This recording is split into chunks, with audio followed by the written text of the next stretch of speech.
everyone. Let's recapitulate the points which has happened or the important issues of Ukraine-Russia war. Day 79. Already, we are running into 80th day. That is more than 2.5 months which we have gone across. And what has happened so far on different fronts? Let's discuss that. On fighting front, that families and supporters of the Ukrainian fighters are holed up in Mariupol. Azovstal steel plant are pleading for more help from international communities. They want to be rescued. The soldiers who were fighting in befitting fight to Russian invading forces, they are still holed up in Azovstal plant. And as you know, the Azovstal plant is a very big complex, a huge complex, wherein Russia still could not completely destroy it and could not take it over or control it. Russian forces have likely taken control of Rubyzhane and Voivodovka. There are two townships where in the Luhansk region they have been taken over by the Russian forces. That is what the Institute of Studies of War has confirmed.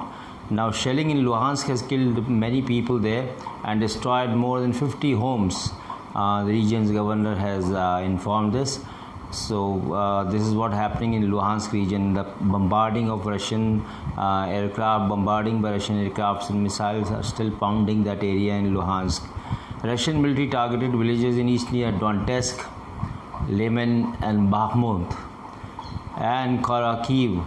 And the Ukrainian military has already claimed this, that the Russian military is targeting villagers and villages in these three regions, that is Donetsk, Liman, Bakhmut, Kharkiv and adjoining areas of Kharkiv in Donetsk. Now, as far as increasing military support to Ukraine is concerned, the military support is being increased, and NATO is giving the handheld weapon, basically more missiles and more anti-tank weapons, and some of the drones have been given. So there is a support increment in the Ukraine war by the West, but no important high caliber weapons or heavy weapons are being given by Europe and NATO to Ukraine to fight the war with Russia. Rocket attacks intensified in Ukraine's central Poltava region. Perhaps the most intense for the duration of the war. This is more intense war here in Poltava region that has been confirmed by the governor of that area.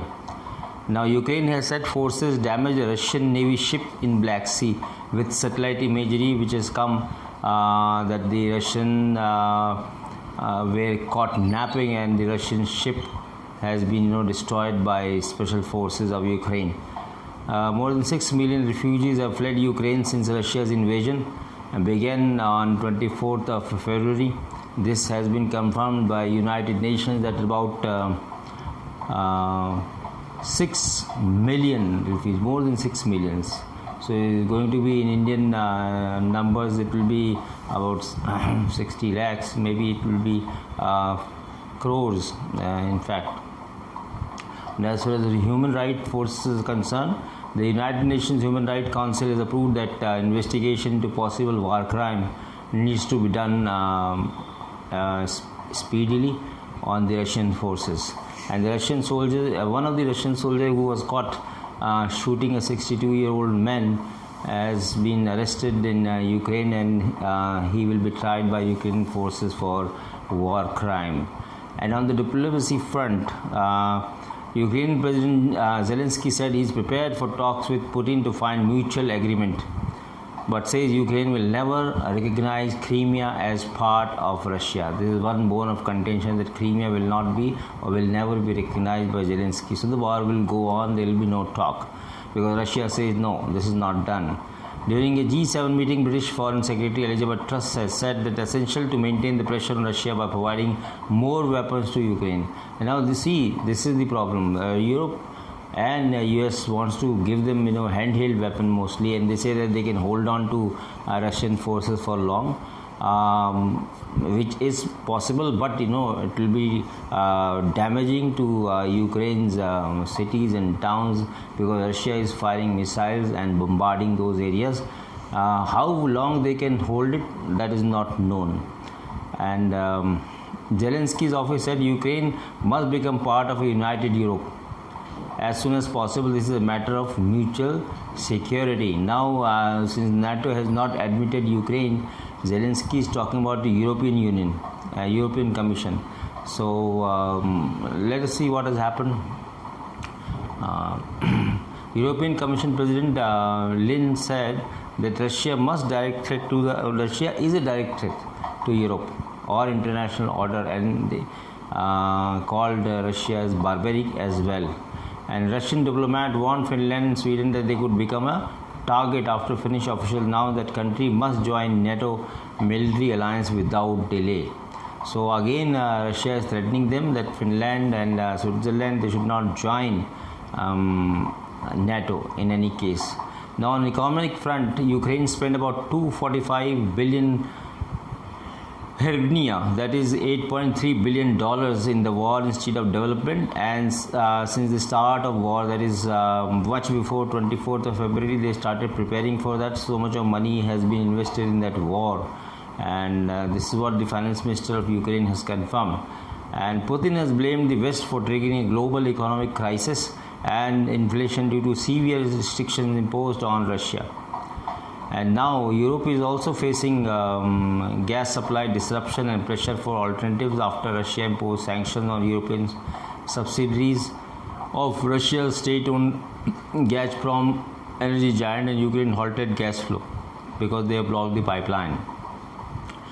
The European Commission said that it will help Ukraine export millions of tons of grains blocked by Russian Navy in the Ukraine's port. So they are going to do it, maybe airlifting of those grains, or maybe Odessa and all these Black Sea area, they may have European shipment coming. So that is what it is on the war front, and so far nothing important is happening on day 79. This is what is the issues which has emerged, and they are important. But this is a sort of a war which has gone on a stale, in the sense that there is no victor, no vanquish, and Russia is destroying Ukraine cities and towns, and people are getting killed, nothing more than that. And Russia is sending their troops, and Ukraine special forces or infantry groups, they are taking on these convoys, tanks, artillery guns, aircrafts in isolation and killing them and causing major damage to a Russian war effort. And this is what I have reported as far as 79th day is concerned. With latest, I'll come back to you, but so far so good. Keep on watching my channel. If you want to ask me some questions or you want to comment on my videos, kindly comment that. I'll be able to understand them, and if you want some other things to be discussed, I'll be able to do research and come back to you in another video form. Keep on watching my channel. Please subscribe it, send it to your friends, and keep watching. Thank you very much for watching.